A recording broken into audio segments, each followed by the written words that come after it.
BSides DC would like to thank all of our sponsors, and a special thank you to all of our speakers, volunteers, and organizers for making 2018 a success. This talk is about isolated constrained language mode, living within the confines of it. Just curious, has anyone played with constrained language mode at all, really? You must have had a lot of fun, huh? It's a great way to bash your head into things when trying to figure out how to write good code. All right, so I'll go ahead and get started. My name is Chris Trunser. I'm the co-founder of a security company out of Colorado called 40 North Security. My background is basically I started as a systems administrator and kind of moved into penetration testing and red team work. I'm a huge open source fan. I like to write a lot of different code. Some of the tools I wrote about are Veil, along with a couple other individuals, Eyewitness, and a tool, WMImplant, where if you were in my workshop today, you would be somewhat familiar with that. And we'll talk about it kind of briefly during this talk. So what's this talk about? We're going to be focused on constrained language mode. What is it? How does it work? What are different data types that are allowed within constrained language mode? What doesn't work that you would expect or maybe be surprised that does not work in constrained language mode? And at the same time, what actually can you do within constrained language mode? And finally, we're going to look at treat kind of like an old dog, an old trick, but in a different way to kind of get it done. So we'll get to that in a little bit. So constrained language mode, what is this? Well, Microsoft likes to document constrained language mode and describe it as PowerShell constrained language mode is a language mode of PowerShell that is designed to support day-to-day to administrative tasks, yet restrict access to sensitive language elements that can be used to invoke arbitrary APIs. So almost any code that you're going to write that's pure PowerShell, or you're going to leverage PowerShell commandlets that operate with pure PowerShell data types are allowed and can run. If you try to run something like invoke Mimikatz, though, or run some sort of shellcode runner or inject shellcode with PowerShell in any way, that's almost 99 times out of 100 is going to be just completely outright blocked because the APIs you're going to attempt to access using constrained language mode are inaccessible. So where does this kind of fit in kind of Microsoft's maybe secure boot when it comes down to try to not really secure boot, but where does it fit in to help protect the endpoint? This is actually an image from Microsoft's, I believe a talk that someone gave about Windows Device Guard, or what's now called Windows Defender Application Control.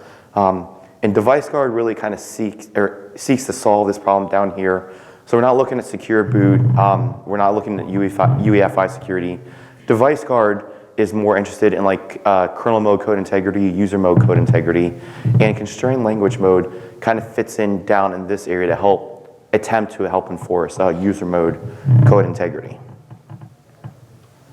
So what does it mean, what is constrained language mode? Well, again, it blocks a lot of dangerous data types. So there's, largely you'll see in just a second, unless you are using a whitelisted data type within constrained language mode, something that's allowed, it's just going to be outright blocked. A good way to think about it is if you can build your script in pure PowerShell and not try to invoke anything with C#, it's likely that your code should be able to run. Otherwise, it may not. Constrained language mode kind of came from, I believe it was looked to be the default PowerShell mode on Windows RT, so their tablet that they offered. They didn't want to provide full PowerShell language mode, so they gave it constrained language mode. So let's take a quick look. So constrained language mode data types, what can we work with? Well, constrained language mode, kind of like I said, introduces whitelisted data types. So kind of somewhat similar, not to kind of application whitelisting, except it's only whitelisting the data types you can operate with. This is not a blacklist only protection and allowing everything else. If you're using if you aren't using a data type that's specifically allowed, you're going to see an error like this. And so what this is saying is basically either this method invocation is supported only on core types in this language mode. So that's essentially meaning that it's blocked from running constrained language mode. Only full language mode of PowerShell will allow it to run. So this is kind of abstract. We're going to slowly work into how does this affect you day to day. Prior to that though, so we talked about data types, what can you find that's actually allowed? Well, one of the first things you can do is try to look at MSDN. They have some documentation on what data types are whitelisted and what's not. And the next step is essentially, let's find out what documentation is missing from MSDN and then actually see what data types are allowed. So I'll talk about Matt Graber. Here, he wrote a PowerShell one-liner that enumerates all different types of allowed data types within constrained language mode. I don't think you can give like a PowerShell talk at all without referencing Matt Graber at some point, because he's pretty much touched everything that you can somehow with PowerShell. So he gave this one-liner. I think he tweeted it out, and it makes life really easy enumerating it, which we'll get to in just a second. But some big ones, okay, like what's definitely not allowed in constrained language mode? Well, you can't use COM objects at all. You can't interact with them. It's going to be blocked. If you try to use the add type commandlet within PowerShell, that's also going to be blocked. Custom PowerShell classes are blocked. Type conversion is blocked within PowerShell unless you're using, like converting from one approved and whitelisted data type to another whitelisted data type. If you like to dot source your code, that's not going to work. You won't be able to do that. And then again, it all comes down to this final bullet point as only approved .NET, or really just approved whitelisted data types, are allowed to run within constrained language mode. So here's a list. I believe this actually is the all-encompassing list from Microsoft's MSDN. So you can see we have a lot of like basic stuff, right, that most people are going to think about. Like you have an int, you have bool values, so you can figure out true and false. You have uint. There should be, there's string right there. System.net.ip address. So there's a decent amount of types, data types that are allowed, but there's still a lot that is also missing from this list that you may encounter once you use at some point when you're writing PowerShell code. So CLM Datatypes, that's a lot of data types, but is that really all inclusive? So MSDN states that is the end-all be-all list. Well, let's kind of follow like this trust but validate model and look into see what sort of different data types are available. So this is Matt Graber's one-liner. You can run this line right here, just copy and paste it. And what it does is it basically just enumerates the different data types that you can interact with within constrained language mode. And it's kind of interesting to compare these results with MSDN. So here's kind of the output of what that may look like. You can see here's just different actual types. A lot of this is actually the same in comparison with what is documented on MSDN. Here's another interesting command though. So we're going to test something. In this case, I'm going to try doing create a sim session. Well, here's the different types of data types that I'm dealing with. Here's the PS credential object, which we know is allowed, which was documented within MSDN. However, I was talking to like Carlos Perez and a couple other individuals. I was wondering why like these are allowed. I don't understand completely if this falls under this management class or management object, if it's like a subtype of that. And Carlos and a couple other people actually couldn't provide any sort of insight either. So as of right now, I'm not 100% certain, but this is a data type that's not directly listed on Microsoft's MSDN that actually is allowed. So here's an example of what that sesh is. It's a name sim session. Anyways, there's that information there.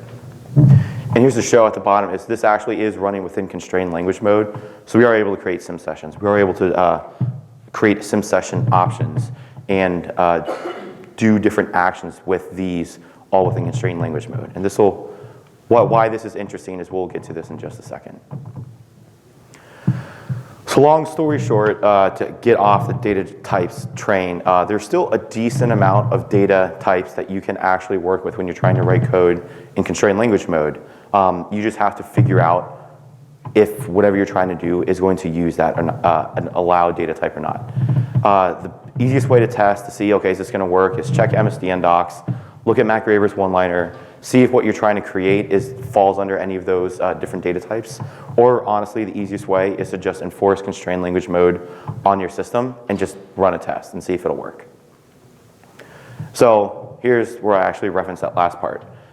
You can easily set your PowerShell instance that you have running into constrained language mode by running this command. What you're going to do is you're going to set the host.runspace.language mode equal to constrained language. And at that point, your current PowerShell session is going to be enforcing constrained language mode. If you were to exit out and restart PowerShell again, you're going to be back in a full language mode. So if you wanted to continue to test it, you'd have to run this again. So here's an example. Right now, where host runspace.language mode is full language mode. So that means obviously you can do anything you want in PowerShell. In this case, we're just actually trying to figure out the square root of 9. We can see the answer is 3. Well, let's go ahead and change that, and let's enforce constrained language mode on the system. And because this is not specifically using an allowed data type, when we try to call math square root 9, which you would think just doing a square root of a number in constrained language mode is allowed, it's actually completely blocked. And so we get that error, this method invocation is only supported in core types of this language mode. So you can't figure out or do basic square root math on a system that has constrained language mode enforced. So this is the biggest limit when it comes to constrained language mode. The limitation of data types really limits the capabilities of an attacker and what they can actually do. You can run code on a system, but again, only if it's an allowed data type. If it's not allowed, it's not going to work. So it's kind of just like application whitelisting. If you don't specifically trust either a binary or a digital signature or a hash or however it is that you're enforcing trust rules via application whitelisting, it's going to be blocked. All right, so that was kind of abstract. So let's translate that and see what does work and what doesn't work. So let's look at this. Let's run some tests. Let's try some square root. Let's try some base64 encoding. And let's do some shellcode injection, which like a normal attacker would probably try to do at some point. So we'll show a video right here.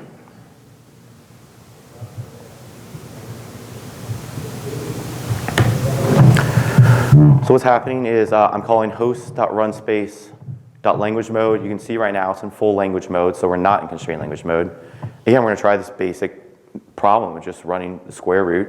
Kind of like we saw earlier, this does work. Well, what if I want to do kind of like convert something in, what's it called, base64 format? Well, in this case, I'm trying to take this string 49 with BSides Augusta and then convert this into base64 string, and you can see we get the base64 encoded results. Well, let's try the same step after we convert this into constrained language mode. So right here, I'm enforcing constrained language mode at this point on. We're going to try calling square root. Again, if we do 9, just like we expected from earlier, this is completely just blocked. Same thing here. If we try to convert this string into bytes prior to converting to base64, excuse me, let me go back a little bit.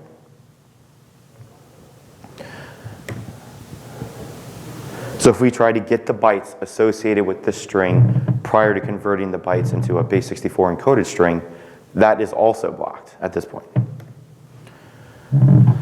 So finally, the last step is, okay, I have this shellcode injection PowerShell script, so payload.ps1. This is just output from Cobalt Strike. So if an attacker is wanting to use just, again, a loader for a beacon or the same concept for an interpreter, we can look at this, try to /run it, and this should just also error out, and it's just completely incompatible, and we can't run this code. So it's immediately kind of eliminating one easy method for an attacker to load beacon or their malware on the system and kind of reduce your attack surface.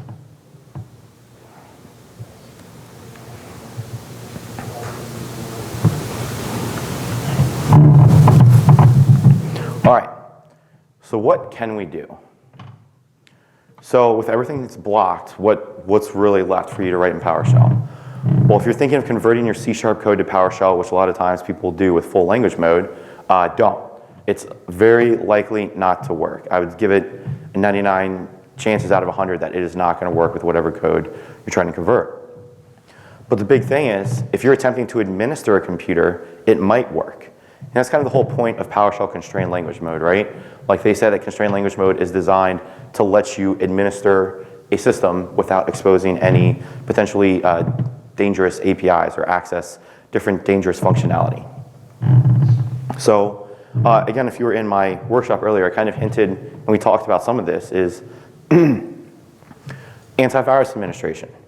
So you can enable, oh, quick question, has anyone played with, like, I know you saw it back there, has anyone played with like ASR rules? Has anyone heard of ASR rules? Awesome. So I don't think anyone raised their hand. ASR rules are really, really cool. It's only supported on Windows 10 and Server 2016, but these ASR rules are rules that Microsoft has published that allows you to enable a rule that prevents commonly abused features that attackers like to use to compromise a system. So an example, one ASR rule is to prevent Microsoft Office applications from spawning child processes. Like, there's no reason Word or Excel or anything else should be able to spawn PowerShell, right? I don't know of a single legitimate use for that. Well, you can enable that rule, excuse me, and it will instantly prevent any sort of Office application from spawning a child process. There's another rule you can do is if you like to use WMI a lot, you can prevent processes from being spawned via WMI or PSexec.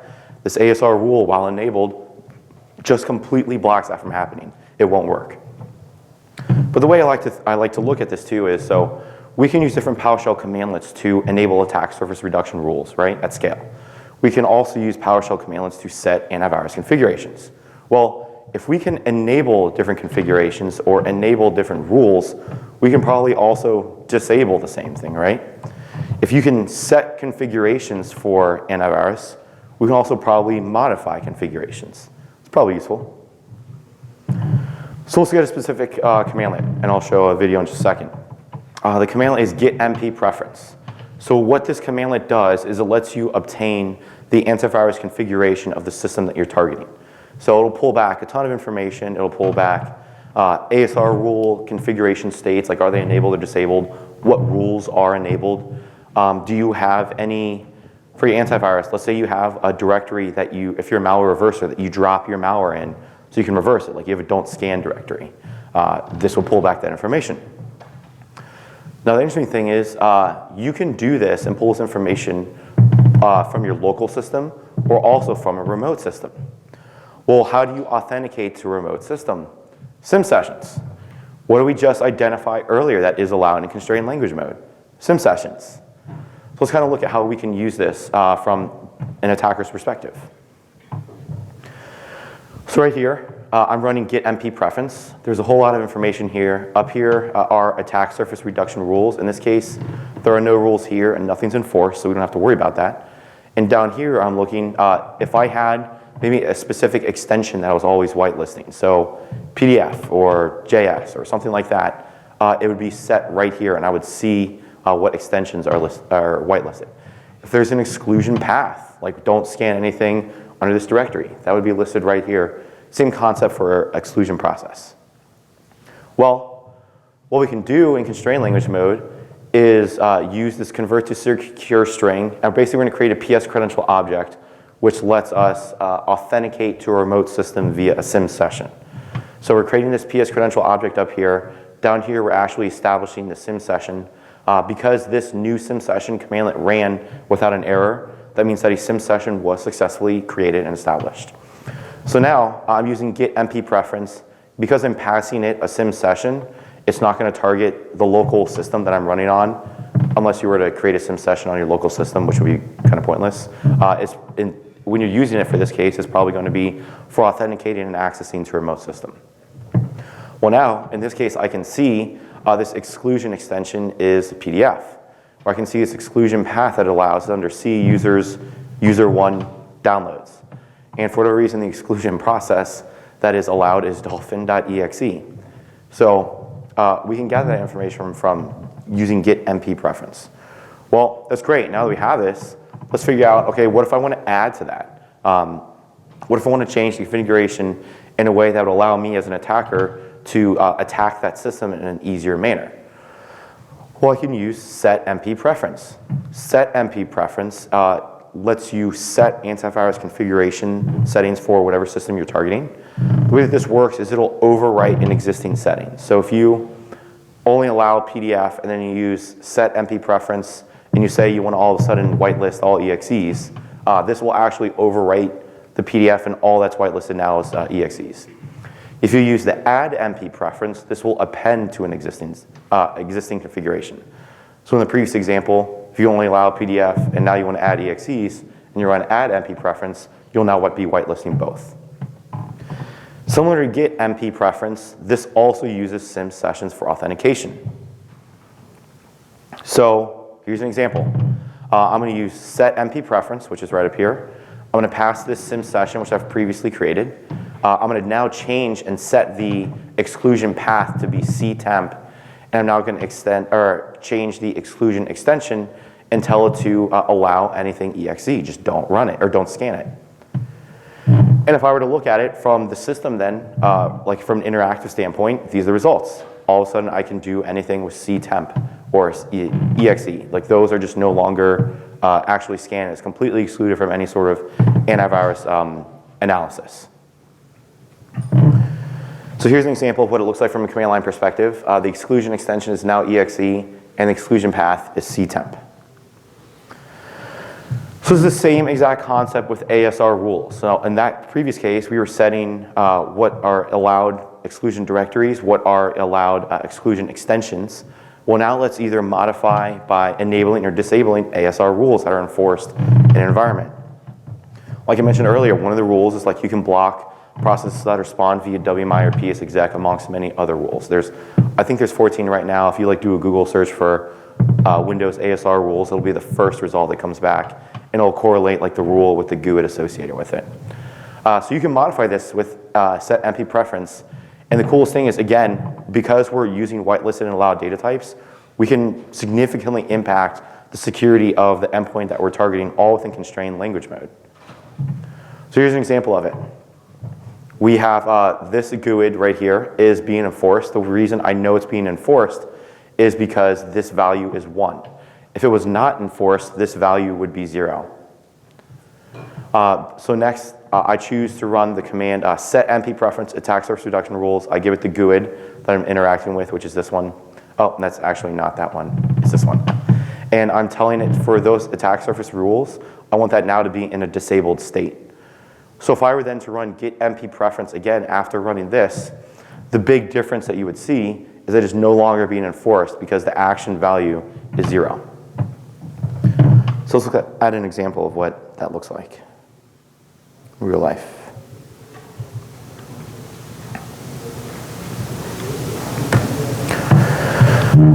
All right, so in this case, I'm going to be running the git MP preference commandlet. I'm also passing in a sim session that was created. So this is dumping information. And if we look at the top, right here, we can see the value is 1. So this rule is being enforced. And that rule is specifically the I'm not allowed to spawn a process via WMI on the system. So what I'm going to do now is I'm going to try to spawn a process via WMI, of course. And so I'm running invoke WMI method. I'm calling Win32 process class. I'm telling it to create notepad.exe. So I want it to spawn notepad.exe on the system. Well, as you can see, what happened is I've got a return value of non-zero. Basically what I want is 0, which means it works. If it's not 0, then something failed. And so it was blocked, and this little pop-up came up. So it's not, there's no antivirus signature there, but just because we have that rule enabled, it's going to say, hey, your IT admin caused Windows basically to prevent this action from happening, which was spawning the process via WMI. All right, so it doesn't work.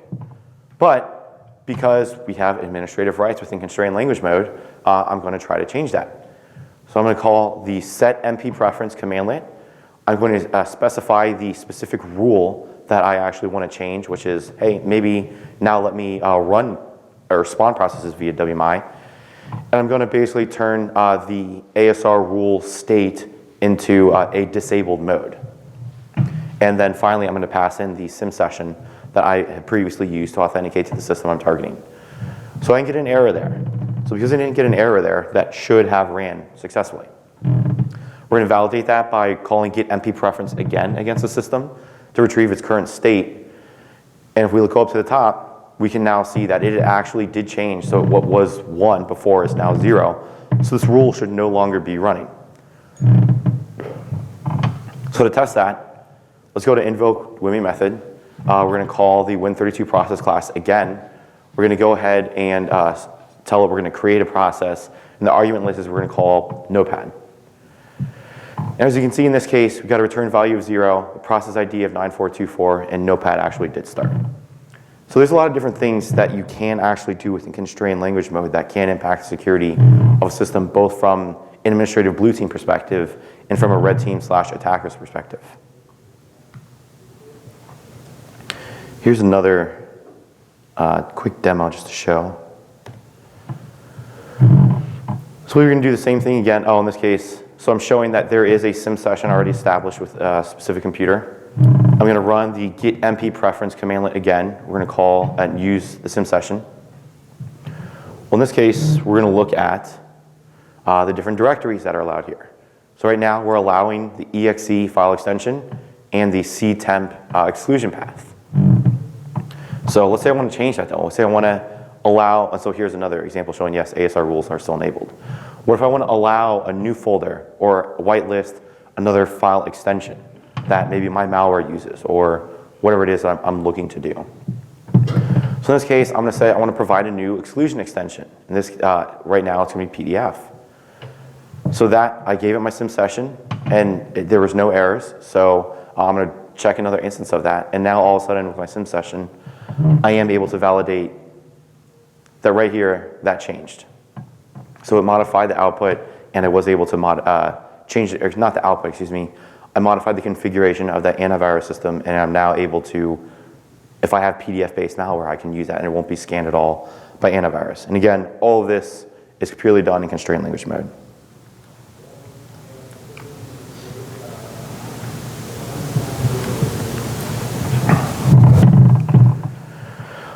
So what else can you do? There's good news and bad news. Besides built-in commandlets like that get MP preference, set MP preference, or other pure PowerShell commandlets, there's not a whole lot that's really available for constrained language mode. You can do some basic administration tasks, but common things that you would think are allowed, such as base64 encoding, doing basic math on a system, may be outright blocked. So it's kind of a bad thing, but it's also pretty cool, I think, because you have this whole vast area that really no one is kind of looking at right now, constrained language mode, and there's not a whole lot of capabilities on things you can do within constrained language mode. So I think it's kind of cool because you can start building something that just doesn't exist at all right now. Or maybe it does exist, but not within constrained language mode. Another interesting perspective is any code that you write in PowerShell that runs on a constrained language mode protected system will 100% work and run on a full language system. The inverse is not the same. Not all code from full language will work in constrained language mode, but from CLM to full language, it will work. If anyone here has played with Device Guard, or what's now called Windows Defender Application Control, that automatically enforces constrained language mode on PowerShell. Any code that you write in constrained language mode will work on a Device Guard protected system. All right. Let's talk about and look into the concept of building out new capabilities. So there's really two methods for building out the ability to kind of survive on a constrained language mode protected environment if you're really only isolated to PowerShell. One is to build a bypass for constrained language mode and really kind of Windows Defender application control. When you build a bypass, and I hate saying this because it's not like an exploit, but it's semi-similar to an exploit, right? So the first time that you use it, it's going to be pretty effective, right?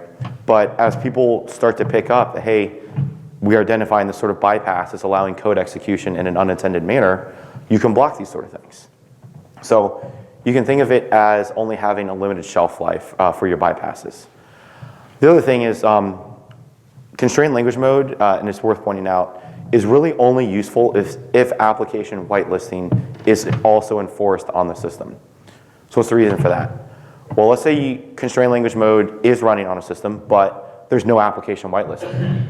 So why would an attacker try to write their own code in PowerShell at that point? They can just write something in C# or some other language and gain the same effect of compromising a system and completely bypass any sort of protection that constrained language mode is enforcing on the system.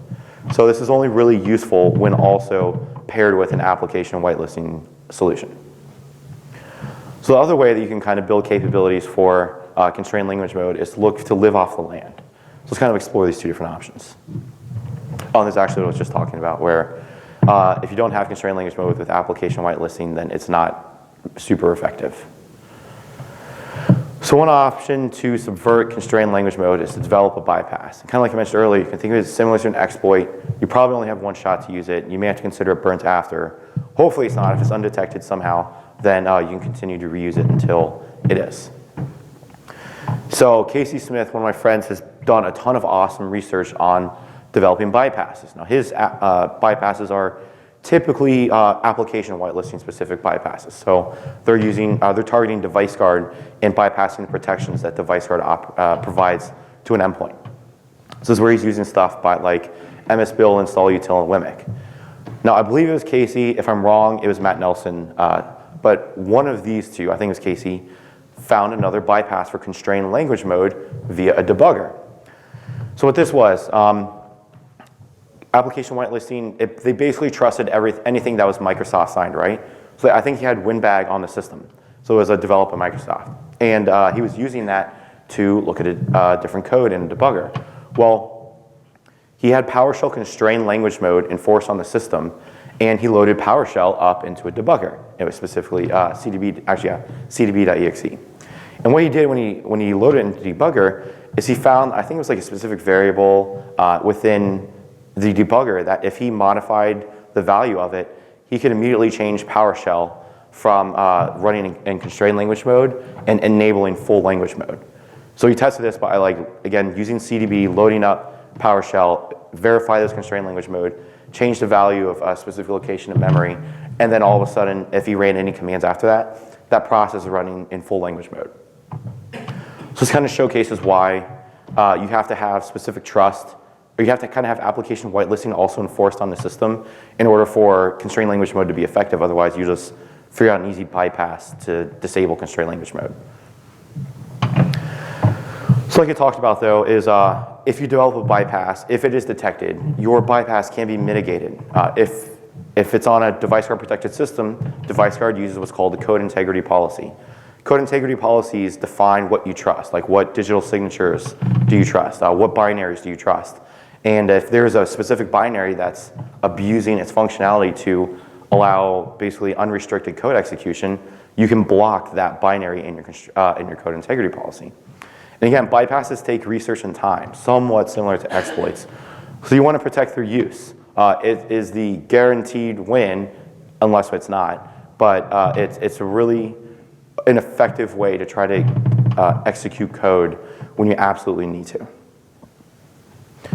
So the other option is, instead of looking to bypass it, why don't we figure out, is there a way to kind of live within the constraints of constrained language mode itself? Can we build out some capabilities that you want to have that may always be enabled within full language mode, but is within constrained language mode? Well, how do we go ahead and start this approach? And the easiest way is kind of like I talked about earlier, is let's go ahead and just deploy device guard on your system or enforce constrained language mode within your PowerShell process. And that will ensure that at least that instance is running within constrained language mode. The first step really to do this is kind of like determine what problem you want to solve. Again, I think it's super cool because anything you want to build out in constrained language mode probably doesn't work right now. So you can kind of just pick one thing. Maybe you want to figure out how to do square root.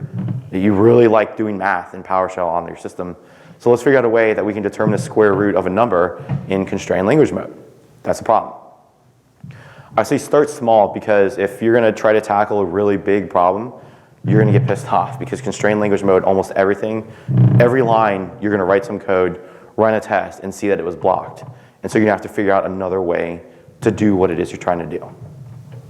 You're going to follow, and I kind of mentioned that here, you're going to follow something similar to like a test-driven development process. And you're going to do that because you're looking more for constrained language mode violations versus bugs in your code. Now, you obviously will encounter bugs at some point. You're going to just write something wrong, but you're more looking for, okay, is whatever I'm running actually allowed within constrained language mode, or it's blocked? The easiest thing to do is, as you encounter invalid operations, kind of research different methods to complete that specific task. And we'll look at this in just a second with something I ran into with WMImplant. So following this method, this kind of like test case driven method, almost you guarantee that you're going to be wanting to bang your head against a desk because every single other line of code is going to say that this is blocked, it's not allowed within this mode, it's only allowed in the core language types. So you're going to really have to kind of follow that hacker mindset and try harder because it's possible you can rewrite your code in PowerShell to do almost anything you want, but it's just going to take a little bit of time to figure out how to do that. So again, don't look to include C# code within your PowerShell script. It's very likely to be blocked. Look to recreate the same functionality that C# is performing in pure PowerShell. So what exists? So WMImplant is a PowerShell tool that I wrote, which is fully compliant in constrained language mode. Again, the side benefit is it also works perfectly in full language mode. It was developed to work on device guard protected systems, which does have application whitelisting enforced and constrained language mode enforced. So WMImplant uses both PowerShell and WMI, and the reason I chose to build this tool that leverages both of those, either PowerShell itself or the service with WMI, is because I pretty much, my decision was I think those are always going to be allowed on a device guard or application whitelisted or whitelisting protected system. And generally that is the case. It actually uses WMI for C2, the means to trigger an action on a remote system, in data storage. So data storage and encoding were originally problems that I had to solve in constrained language mode. So, sorry, it might be a little bit dark to see this, but one thing that I wanted to have WMImplant be able to do is I needed to encode files. So let's say I wanted to upload a file to a remote system or download a file from it. Well, what's the standard everyone uses, right? It's base64 encoding. That's how you just select it. It's your go-to. It's what everyone does for encoding files. But as you can see, I can't do that in constrained language mode. It's completely blocked, and it's only allowed in core types of this language mode. So I actually started having a discussion with a previous coworker, Daniel Bohannon, who's awesome. And it's funny. I was sitting with him. I was writing some code with WMImplant. I was like, man, I'm trying to solve this problem.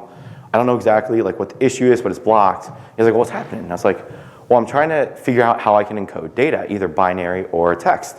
I'm trying to do it within base64, but it's completely blocked within constrained language mode. I was like, and I'm starting to do this, and like he interrupts me. He's like, I got it.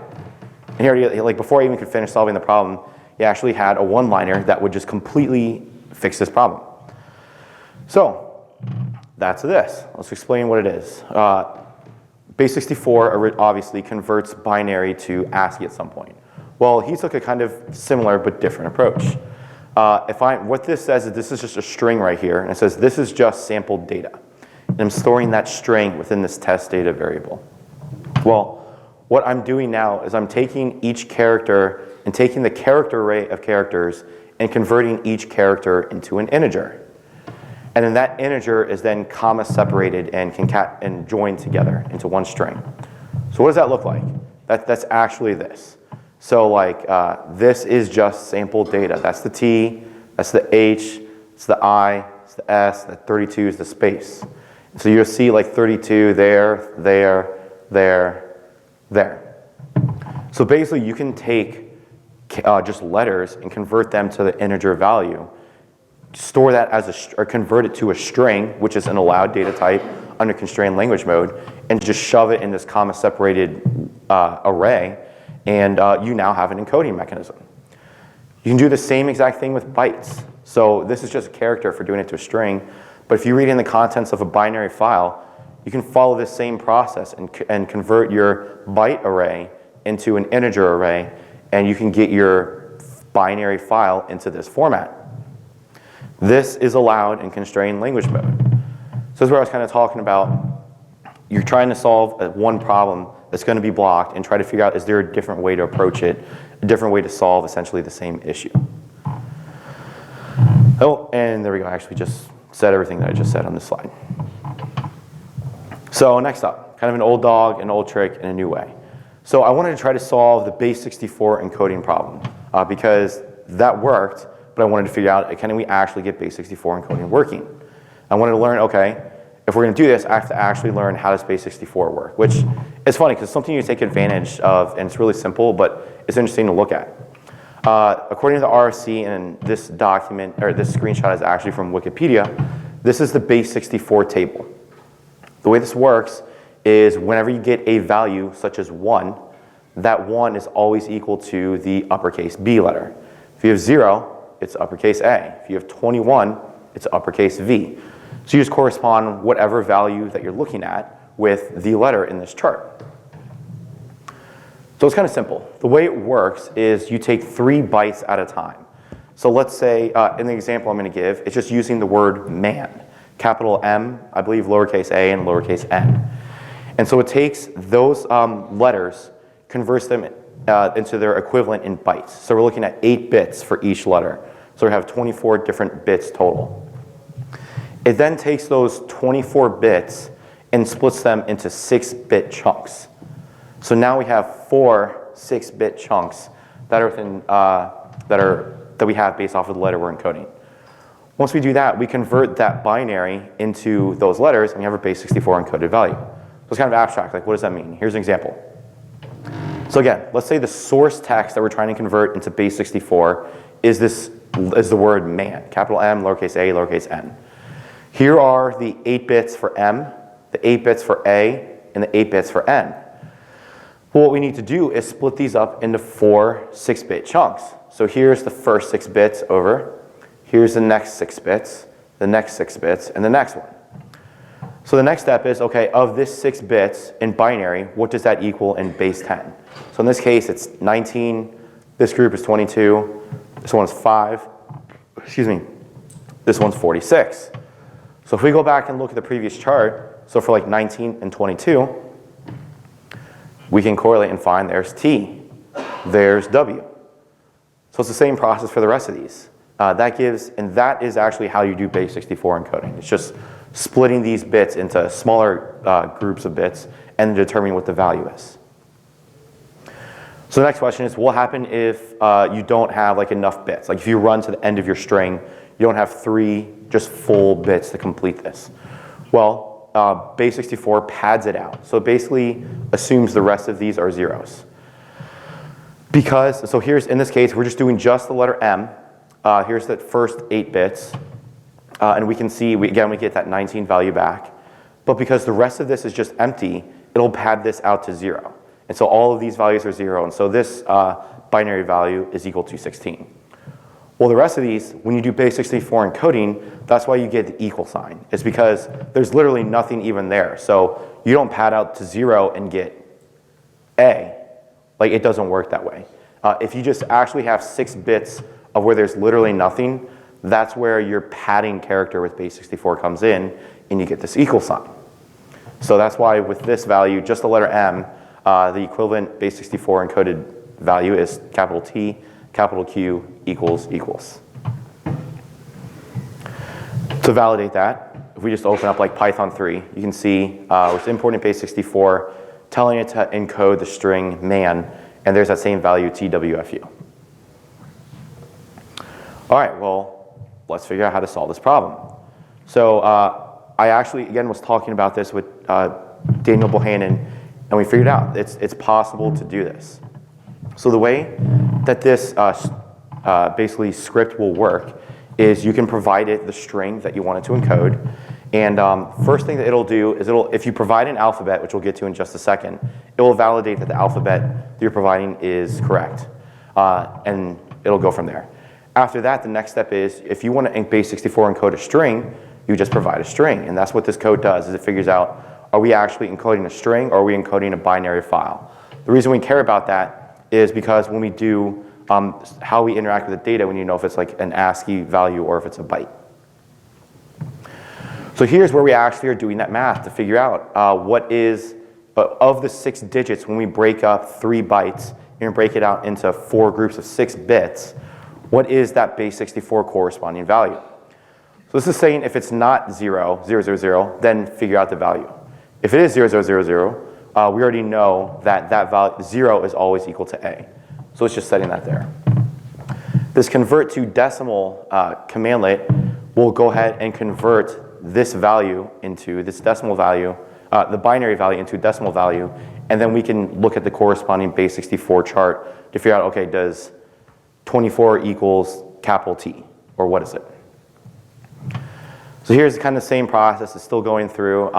We're actually, in this part of the code, is trying to look, is there any padding associated that we need to provide to the string that we're trying to encode?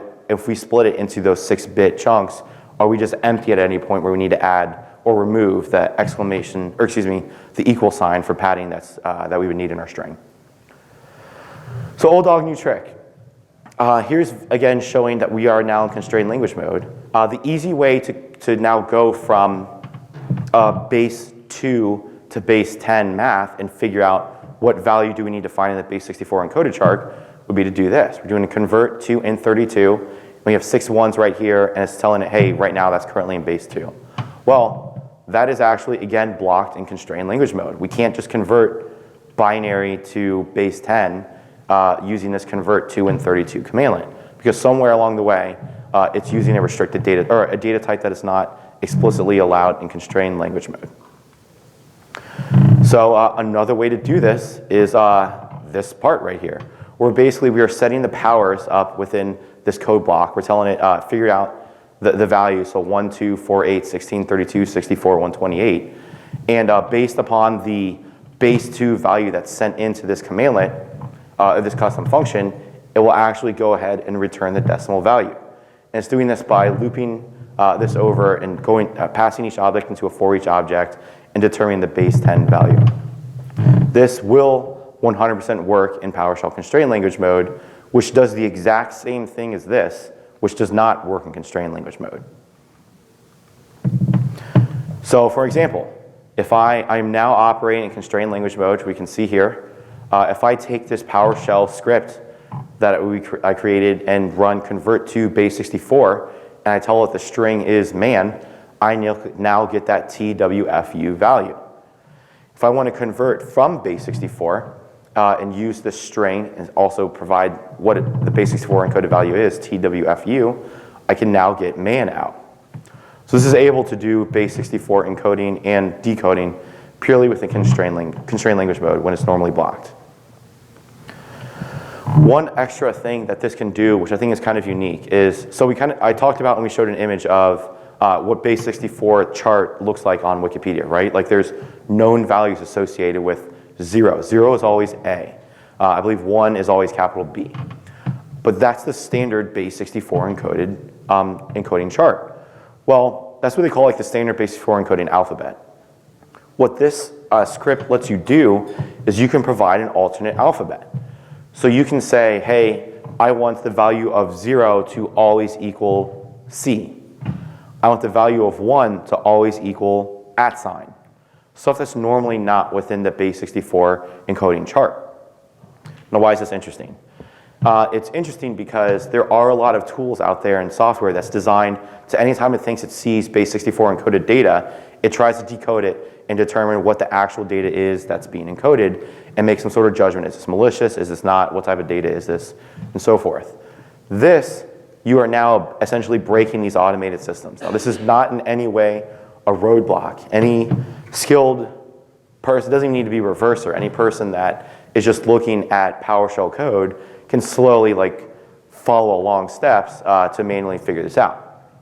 But what this does is allows you to specify an alternate alphabet. And like I showed before, this section of the code block will actually validate, is this a valid alternate alphabet? Is every value and character value unique? If it's not unique, it will not allow you to use that alternate alphabet and it will stick with the standard RC base 64 encoded value. All right, so let's give a quick demo of what that looks like.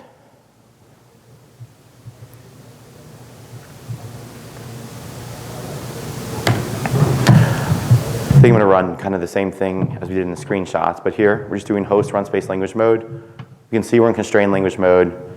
Our kind of hello world test for that is let's try to do a square root of 9.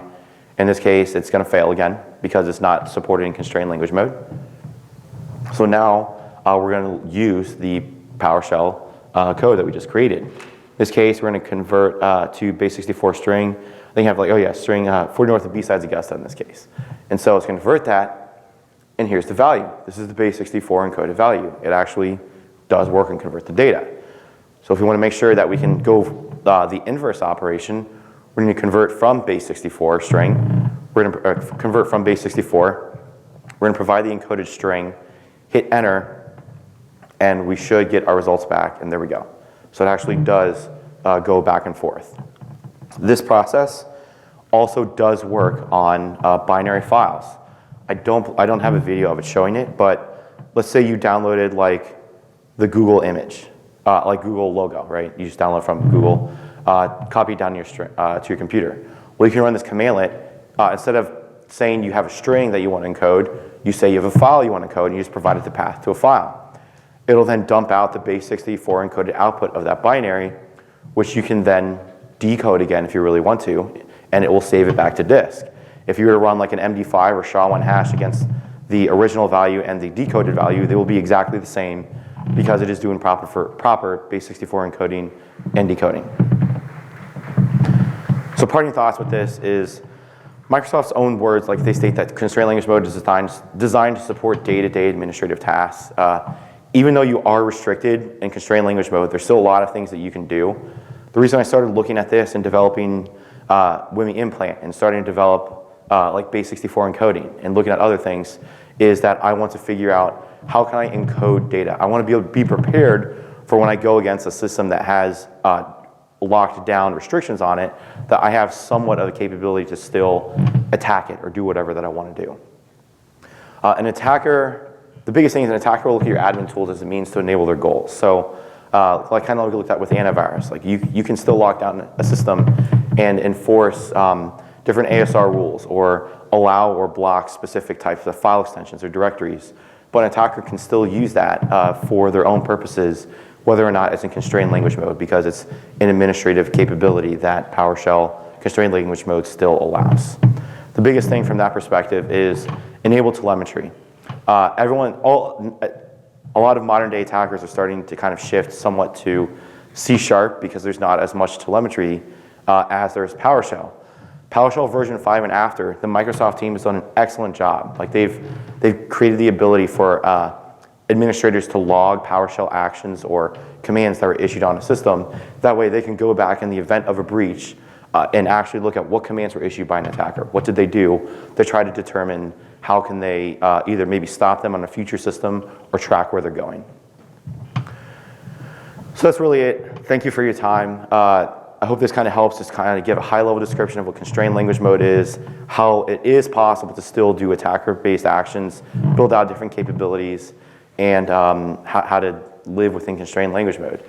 This tool is released and it's now live, the base64 encoding library.